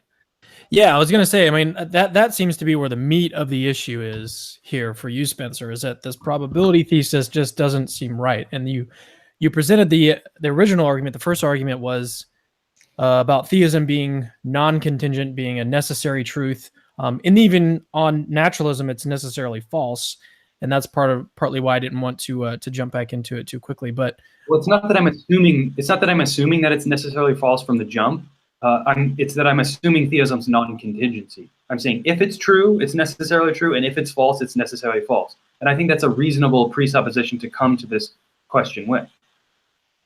And so you wouldn't say that non-theism, like if God does not exist, you don't think that entails naturalism? It does not entail metaphysical naturalism, no. Right. And that's one of the things. So that's why. That's one of the. I wrote this down. Wade, one of the first things you said in your opening presentation is that naturalism entails materialism about the mental, and that is just not true. Well, you define naturalism as there being no supernatural things. So if no supernatural things exist, that does not entail materialism about the mental. There's all kinds of theories of mind that one can hold and metaphysical views that an atheist has open to them. It depends on how you define naturalism, but I'll concede the point. I think the main thing about naturalism is that the non-physical mental stuff can't causally interact with the physical world. I think as soon as you have that, you have something supernatural. So what about a Russellian monistic view, or something like panpsychism, where you're familiar with these views? I remember panpsychism. I don't remember the other one. So basically, they're monistic views where they basically redefine or reconceptualize what the physical refers to. So a panpsychist, it's just to break it down, pan is everything, and psyche is the mental. So the idea is that everything has these intrinsic mental properties, and there's pan-protopsychism, there's Russellian monism, neutral monism, dual aspect theory. These are all kind of a family of views of the mental where something like science can look at the extrinsic properties of physical stuff, and it can tell you what it does, but it can't tell you the intrinsic properties of matter. And the fact that we are conscious, we have these first-person first-person access to sort of the intrinsic features of matter because we're conscious, and it's the process of the combination. I mean, between your ears is 100 billion neural connections, and out of that comes this kind of first-person point of view and this awareness. So, I mean, on a view like that, and one good thing about Russellian monism is that it can answer the causal exclusion problem. So functionalist views and physicalist views, they have a problem answering this causal exclusion problem where if it's the NP properties that are the things, causing the nerves to make the muscles move and cause behavior, then it seems that the mental properties that supervene on them, that are made real by them, or that are realized by them, they're kind of an extra. It seems like it would lead you to an epiphenomenalist kind of a view. But the Russellian monistic views, or the panpsychist views, they can answer this exclusion problem because it's the intrinsic causal relations, or it's out of this kind of organized pattern that you get consciousness in the first place. So, I mean, the point is that a lot of times these evolutionary arguments against naturalism, they kind of assume a dichotomy. They assume materialism or non-reductive materialism on the one hand, and then like theism on the other. So if you're a metaphysical naturalist, you kind of have to fall into these camps. And it's true, there's a lot of philosophers who are, somebody like Dan Dennett or the Churchlands. They are physicalists or eliminative materialists and stuff, and that is a popular view in academia. But within the philosophy of mind, it's not. And a naturalist or an atheist, in the broadest sense of just rejecting theism, is not at all committed to materialism or reductive materialism, right? So the atheist has lots of ways of getting around these kinds of objections. I'm not convinced of that, but I mean, usually we try to think of like what would be true if naturalism were true, and I think that an ordinary scientific concept of the brain states giving us mental states is the one that's most likely to be true if naturalism were true. And semantic epiphenomenalism, even though my argument doesn't technically assume it, is like the most popular view of philosophy of mind right now among naturalists. At least that's what I've read. Well, that's probably not true. But still, even on Russellian monistic views and panpsychist views, brain states still do cause mental states, right? Mental states are still fully dependent on the physical. They are the physical. They're the intrinsic properties of the physical. And I mean, why are you, when you say you're not convinced, you mean you're just not convinced that something like that's true? I would be a non-reductive materialist, but really it doesn't quite matter, because if we go back to my this thing, if we just use, like, for example, mental states and just replace semantic content with mental states, that first premise still seems to be true. If a belief's associated NP properties had any different mental states associated with it, the same outcome of the physical world would result. Well, that's just flatly false on some philosophies of mind. All right, let's say if a mental contents replace belief with mental content, if a mental contents associated NP properties had a different mental state associated with it, instead the same outcome in the physical world, right, EG1's behavior would result. There are many views of the philosophy of mind where that is just not true. I don't see how any of those views would be plausible, because instead of talking about like these abstract views, why don't we give one where that would be false? Okay, neutral monism. So explain why that premise is false on neutral monism. Let's explain, because I'll be honest, I don't know much about philosophy of mind, so like you guys are using these terms and I'm like, what is going on? So let's talk about neutral monism. What does that mean? And then how does that avoid that, or not avoid, but how does that mean that premise is false? Maybe I'll keep it more simple and just explain panpsychism more generally, and how that means this first premise is false. So panpsychism is the view that every physical object in the universe is somewhere on the continuum of conscious things. So electrons and little bits of physical stuff, the smallest things, bosons and stuff like that. They're on the continuum, which means there are these intrinsic properties that it has. It's not conscious like you and I, but it has like maybe some kind of really dull internal buzzing or something. Are you a panpsychist? No, I'm actually agnostic when it comes to philosophy of mind. A good friend of mine is a graduate student, and he's trying to convince me of Russellian monism. And it gets around a lot of problems, but panpsychism is an interesting I didn't mean view. to take us on a tangent. No, it's similar to Thomas Nagel, if you guys know who that is. He's a dual aspect.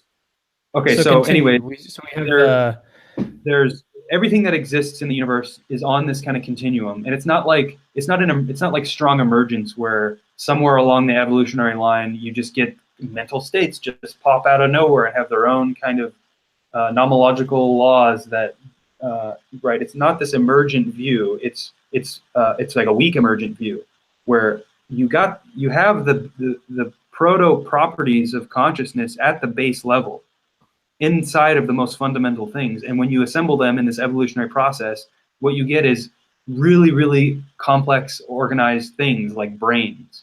And once you get to brains, then their self-awareness and all the rest. And it's not just humans that are self-aware, right? Elephants and dolphins and chimpanzees and other animals have self-consciousness. So it's not just humans. And on the naturalistic picture, human beings are not different in kind from the rest of the animals. We're just different in degrees. Like the degree of the size of our prefrontal cortex is more exaggerated and developed than, say, a chimpanzee. So on a panpsychist view or a monistic view like that, then these neurophysiological properties they're like I don't know how to say this. There's like token. It's not even. You probably can't even cash out in terms of like token identity. It's like this idea. Just this idea. I don't know what else to say. This idea that a mental state's associated NP properties could have a different semantic content with it, and the same outcome would result in the physical world. Like being in pain and having a certain brain state would result in some physical behavior, and being sad and having that brain state would result in the same physical behavior. It just doesn't. It's just not how the view. That's not what the view is. It's just contrary to the view. I don't see how. I'm still fuzzy on how this in any way impacts the first premise. I mean, are you saying that because the first premise is counter possible, then therefore it's false? Well, it's just. I'm saying it's poorly motivated. You're making this claim, and an atheist doesn't have any good reason to accept it. I mean, maybe it's true. Epiphenomenalism is true, sure, but why should we think epiphenomenalism is true? Okay, remember, this isn't atheism; it's naturalism. And here's another way to approach it. Wait, what's the difference? If you're defining naturalism is disbelief in the supernatural. An atheist could still believe in the supernatural, but disbelieve in deities. So, for example, an atheist could be an interactive substance dualist.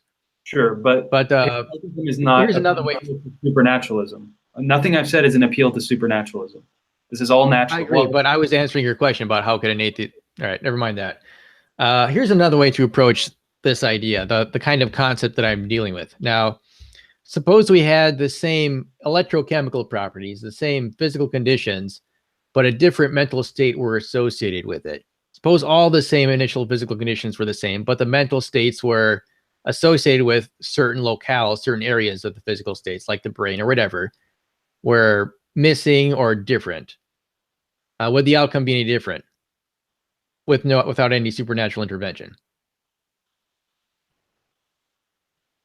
Can you rephrase it just so I can understand it? All right. Consider, for example, a brain state has an associated mental state associated with it. Okay. Mm-hmm. Now, presumably, like all matter on panpsychism, for example, has some sort of mental state associated with it, some sort of consciousness. Now, suppose we take that those same physical conditions, the same properties as specified by the natural sciences, Now suppose a different mental content, different mental states were associated with that. Would we get the same outcome on naturalism? Well, maybe you could. Well, how? The same physical conditions are the same. We're dealing with the same physical laws. Right. So I'm not, honestly, I don't know enough. And that's not how physics works. It sounds like he might have cut out. Spencer, are you there? And he just so you guys know, this is not like, none of this is planned. He actually told us before we started that he might have some issues, something like this, where he'll cut out for 5 seconds and come back. So Did I cut out? yeah, you Yeah. did. Oh, my bad. No worries. Where do we? You were saying that you maybe aren't informed on some. Oh, yeah. So I'm not a neuroscientist, right? I'm not a philosopher of mind. So I this can't is give you a detailed answer for exactly why. But I think on just like a just basic physics.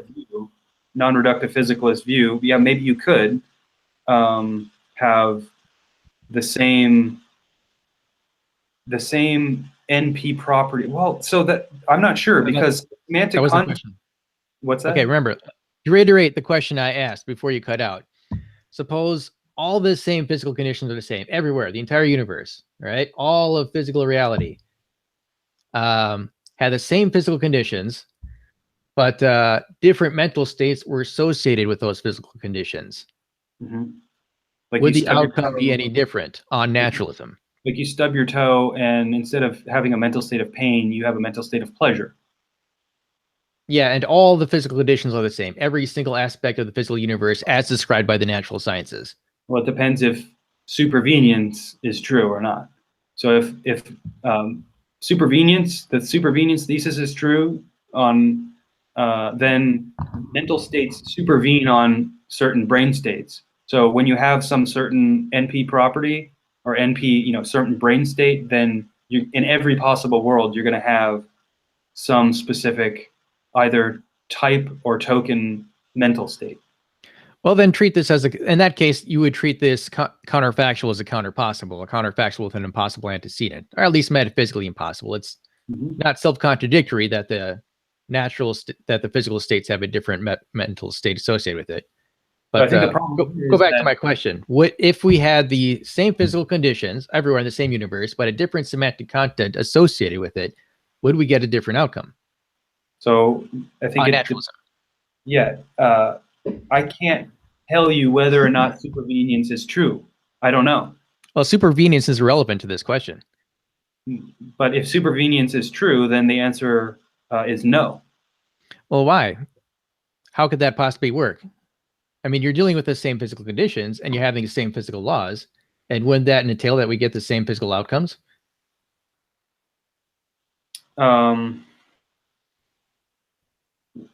I think we have to specify what you mean by semantic content. So sometimes I said mental states, Okay, because so, we had this confusion about what I was talking about with semantic content. I switched it over to mental states. Are there truth values associated with these mental states or not? Are they truth Well, functional? they could be. They could be, yeah. That matters to your question. Because if you're not talking about truth functional mental states or propositions, then this is irrelevant. Well, it's not really irrelevant, but it's beside the point of this idea that natural selection can't select for true beliefs, right? You need to have. You're talking about truth value here, right? I'm talking about just mental states, just their mental internal experiences. So it could be non-propositional. It could be the feeling of pain or the experience of pleasure. Yeah, it could be any of that. It could also be And when that associated I mental have to go ahead. I think he cut out again. No, I can hear him. Spencer. Yeah. So again, I go back to supervenience. I don't know if supervenience is true. It's the kind of thing where if it's true, go ahead. Okay, supervenience is irrelevant here. Like, could you give an example of a counterpossible? Imagine a renowned mathematician named Kurt Gödel proved the famous theorem. Now, if Mick proved Gödel to be wrong, mathematicians everywhere would be astonished. It is false that if Mick were to prove Gödel wrong, that mathematicians everywhere would yawn in boredom. Now, this is a counterpossible because theorems are necessarily true. So there's no possible world where Mick proves Gödel right here with respect to this theorem. But you can still meaningfully ask the question, okay, if P were true, if Mick were to prove Gödel wrong, what would happen?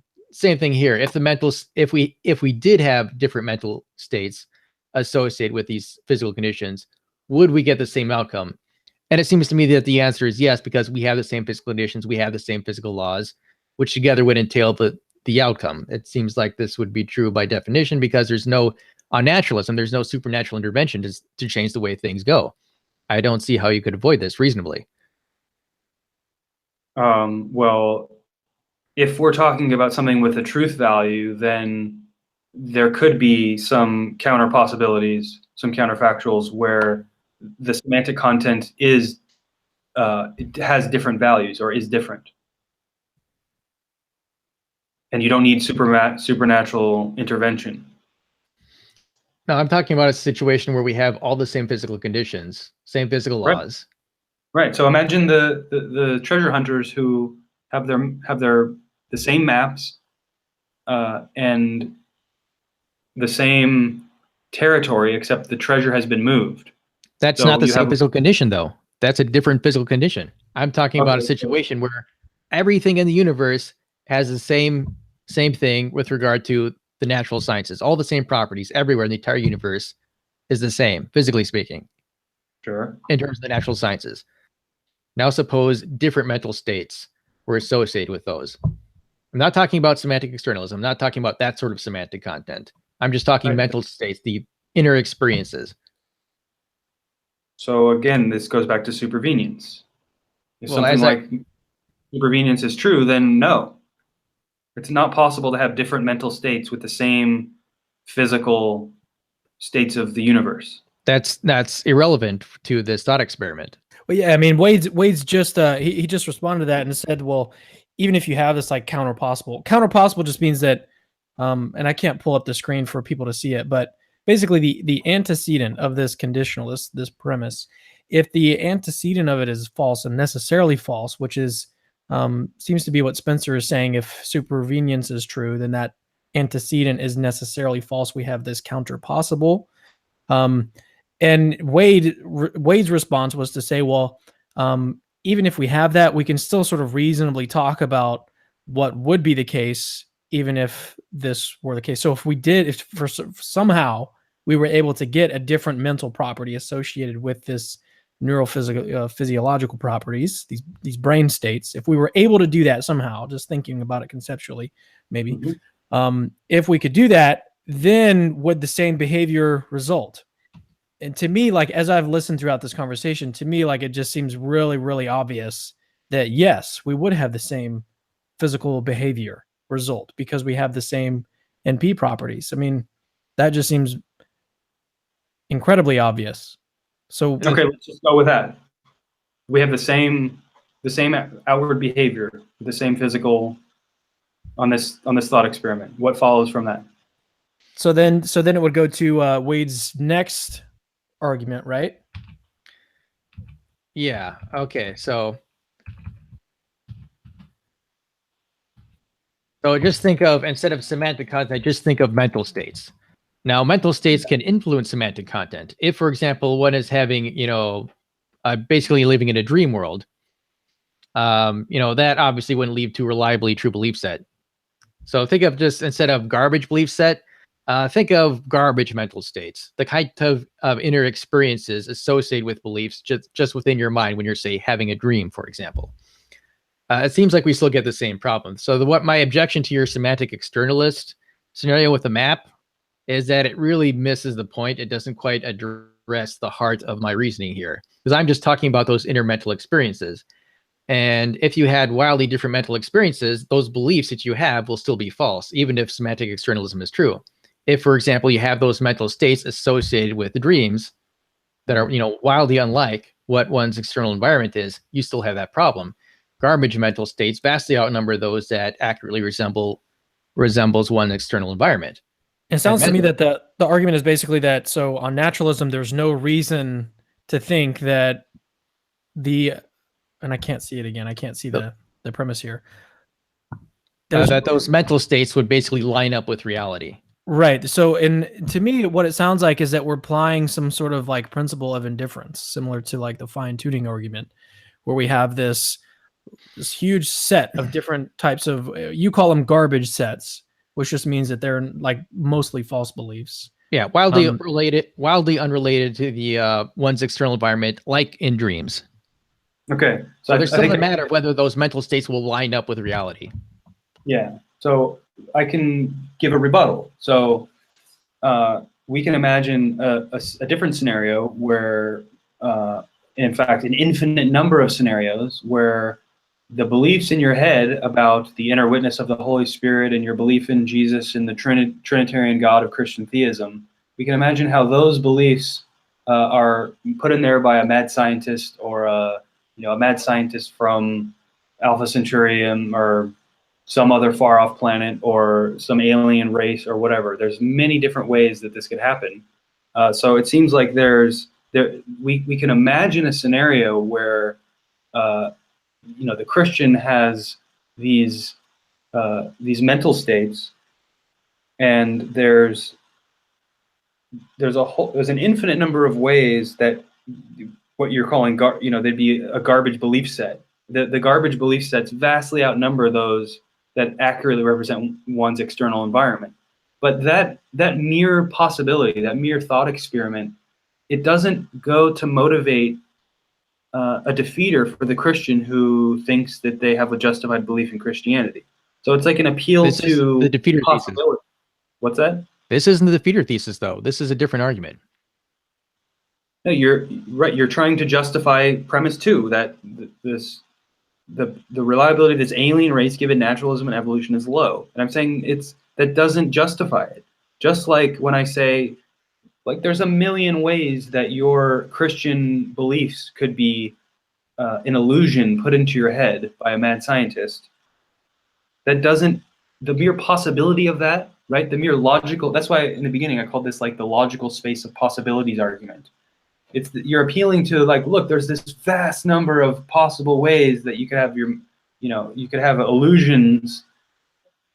Your beliefs could be illusions, but and the only way that they can actually be true is under this really narrow, small external conditions. But that doesn't defeat, or that doesn't, rather I should say, that doesn't mean the reliability of your cognitive faculties on theism is low. Well, we should remember what premise 2 is claiming. We're essentially asking the question, what is the likelihood that our cognitive faculties of these aliens are reliable given just naturalism and evolution and no further relevant information? That is basically what we're asking for. So in this scenario, what do we know about these aliens? Well, we know that they're humanoid. They can form beliefs, reason, change beliefs, and so forth. And we know that they're a product of naturalism and evolution. We also know that their mental states are causally irrelevant and useless byproduct of the biological processes. And we also know that garbage beliefs vastly outnumber ones that those accurately resemble their external environment. So given just this information, what we conclude about the reliability of their cognitive faculties? Well, it seems to be that it would be pretty low. It'd have to be a very lucky coincidence that their mental states happen to line up with the world really is. The problem is causally relevant, and the problem is your first justification is false or poorly motivated, and the atheist has many ways of answering that. And then the second is just an appeal to possibility. No, the first premise. Remember what? Okay, so your first justification. No, the statement. Think mental states. Replace semantic content with mental states, since we had some confusion about that. The mental states are causally relevant and useless byproduct of the biological processes. That seems to be true given what we talked about earlier. Remember when we had, what would happen if we had the same physical conditions, but a different mental states associated with them? They would have to be the same. We have to be the same. It seems to be. Let me just try to jump in here, because we're going to have to close it out. If I could just say one thing, there's a big difference between mental states and semantic content, and when you make that shift, you're changing the whole thing. So there's a claim here that's like, so it's an appeal to a possibility, but the way that I'm looking at this is that, like, so take a 6-sided dice, and let's say that it's a fair-sided dice, or it's a fair dice. So there's a 1 in 6 possibility that it's going to land on a 1. That seems to me like the same thing that we're talking about here. That like if you have this wide set of these different sets of beliefs, and the garbage sets vastly outnumber, then you're talking in terms of probabilities. You're not talking in terms of possibilities. Just like we're not talking in terms of mere possibility with the 6-sided die. We're talking about in terms of probability. Right. When my counterexample is the same. I mean, I'm talking in terms of probabilities. The probability that your beliefs in Christianity are caused by the Christian God, in terms of the logical space of possibilities, is farly outweighed by the ways that you could be deceived in those beliefs. So it's the same. That doesn't seem to have anything to do with the reasoning I'm actually employing. So here again, so naturalism and evolution gave mental states to these aliens. Now, we have no a priori reason to believe that the mental states of the aliens are an accurate belief set, as opposed to the vastly, vastly far more numerous garbage mental state sets. Right. And the same is true with my counterexample. The Christian has no a priori reason to favor their experience, their inner witness of the Holy Spirit, rather than it being an illusion of a matrix. Even if that's true, that doesn't justify reason that they could give to like a priori reason that doesn't defeat their belief though. I agree, but that doesn't has no possibility. Oh, that doesn't relevantly address this reasoning at all, because I'm not using that reasoning. I'm not even using defeat. Okay, let's break this down step by step. Just to say that the probability is low. It doesn't mean that the probability. Well, so you can say the probability is low, but that doesn't. Nothing follows from that. Okay, well then that would be an argument for a different premise then, because all premise 2 is claiming is that given just naturalism and evolution, the probability that the cognitive faculties of this aliens is low. My justification for that is semantic content is causally relevant to useless mental states are causally relevant and useless biological process. Garbage beliefs vastly outnumber those that accurately resemble one's belief set, and we have no a priori reason for thinking it's an accurate mental state, as opposed to the vastly more numerous garbage belief sets. And for that reason, given just this information, given just naturalism and evolution, the probability of their cognitive faculties being reliable is low. That's all premise 2 is claiming. Do you agree with that? Let's just say I'll go with it and say, yeah, okay, fine. Okay. These aliens, just given N and nothing else. Well, if this is epistemic probability, then we can possibly appeal to non-propositional evidence, and we're back to the objection that we discussed earlier, that it's like, I can agree that the probability is low, and that the logical space of belief, is greatly outweighs the true beliefs, or the ways that my external environment could line up with my beliefs. But I still have this non-propositional evidence that, for me, is true. That would be an objection to the defeater thesis, not the probability thesis. That wouldn't be an objection number 2 here. Fine, then let's agree with this. I mean, for the sake of argument, and I would just say it doesn't give me a defeater that I can't defeat. And so, it's sorry to have to cut you guys off, but it's the end of the time that we have slotted here. So let's do this. Let's do like a few minutes closing thoughts on the discussion, and then I'll just we'll move to close it out, because we do have to wrap this thing up. Who wants to go first? Either you guys, or I can just assign it. Let's just go with Wade, your thoughts first, and then we'll give Spencer his closing thoughts. All right, so my justification for the probability thesis here is basically it's true by definition, because we're basically considering the probability of cognitive reliability of humanoids given just naturalism and evolution. And my justification for premise 2 is that given just naturalism and evolution, what do we know about the aliens? Semantic or mental states, since we had some confusion on semantic content here. Mental states are a causally irrelevant and useless byproduct of the biological processes, in the sense that I mentioned earlier, namely if the physical conditions had a different mental state associated with them, we still get the same outcome. And garbage belief sets vastly outnumber those that accurately resembles garbage mental states, vastly outnumber those that accurately resemble one's external environment. And we have no a priori reason to believe that these aliens have an accurate belief set instead of the vastly more numerous garbage belief sets. And so the probability thesis seems to be true. My justification for the defeater thesis, and blow that up here,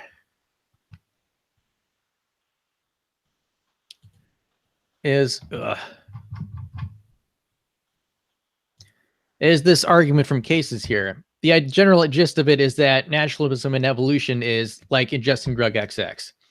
And even after I ingest drug XX, if, for example, I think I have non-propositional evidence or whatever, any kind of belief set that comes after I ingest drug XX, all that stuff doesn't matter because that came in long after I ingested drug XX. And so that I still have an undefeated defeater. And that general principle flows all the way down from scenarios 1 to scenario 6.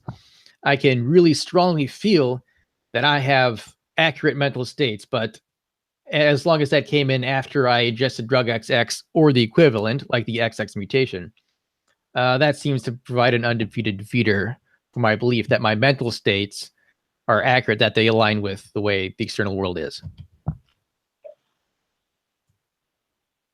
All right, and so Spencer, let's get your closing thoughts, and then we'll close out today's discussion. Sure, awesome, thanks. So first, I just want to say thank you to both of you for doing this hangout. It's been a lot of fun, Wade and Cameron, both to meet you and to do this hangout. And I guess I'll start from where the first objection that I gave, that it seems if we assume theism's non-contingency, then if theism is necessarily true, then naturalism is necessarily false. And that makes the first premise of this evolutionary argument against naturalism either undefined or just simply false. Or on the other hand, we can assume that it's impossible for God to exist in any possible world, and then maybe the argument can get off the ground. And Wade's appeal to cashing this argument out in terms of epistemic probability instead of planting as objective probability, I think it needs more work, and it's connected up to all these other things. And I haven't seen a complete or anywhere near a complete treatment of this argument along those lines. I guess I would have to look into it more. So maybe maybe we'll put off that that question for another time. And then when it comes to the probability thesis, just saying, like, considering it for the sake of argument, I don't think the naturalist or the atheist more broadly is necessarily committed to a view where belief content is causally irrelevant.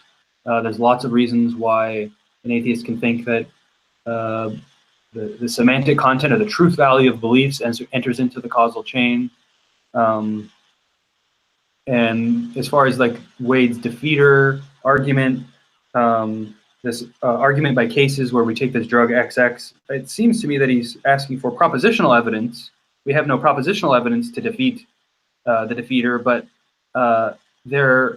in terms of R on naturalism, like in the actual world, I have non-propositional evidence. So I know I'm bringing up a point in my concluding remarks that I didn't say before. It's kind of unfair. Sorry, Wade, but I think there still is the possibility of appealing to non-propositional evidence that can kind of push back against this defeater. So a naturalist, in the first place, can reject the probability thesis, the first premise of the argument, on many different grounds, or they can accept it and then defeater. So just to conclude, I think this evolutionary argument against naturalism is interesting. I mean, we've had lots of discussion. I need to go back and do my homework on what the relation is between semantic content and neurophysiological properties and belief and all that stuff. But I don't think that this motivates, this shouldn't cause the atheist to give up their atheism, basically, right? The naturalist should definitely question their metaphysical backstory, but this argument is just kind of ineffective. And that's it. Thanks. Cool. Well, I'm really glad that you, both of you guys, accepted the invitation to come on. Really interesting discussion. The evolutionary argument against naturalism is a really interesting argument. I don't know where I sit on it, which is sort of my stance on a lot of arguments for and against this born against God's existence. I'm sort of agnostic on a number of them. So working my my way through the evolutionary argument against naturalism, but today's discussion was awesome. I really enjoyed it, and it won't be the end of it. If you guys, we were, even though we spoke for 2 hours, I wanted to make sure that I made this point. I know that both Wade and Spencer have websites, their blogs. Visit capturingchristianity.com to get links to their blogs so you can read more about what they have to say about the evolutionary argument against naturalism. And then you never know, they might actually post some debate thoughts about the discussion today. So follow them there. Make sure to do that. And then also, if you're watching on YouTube, which is pretty much the only place you can watch it at the moment until we get these up on the podcast, go ahead and subscribe to the YouTube channel. You can get updates to everything that we have going on. And then, yeah, so until the next live discussion, we'll see you guys next time.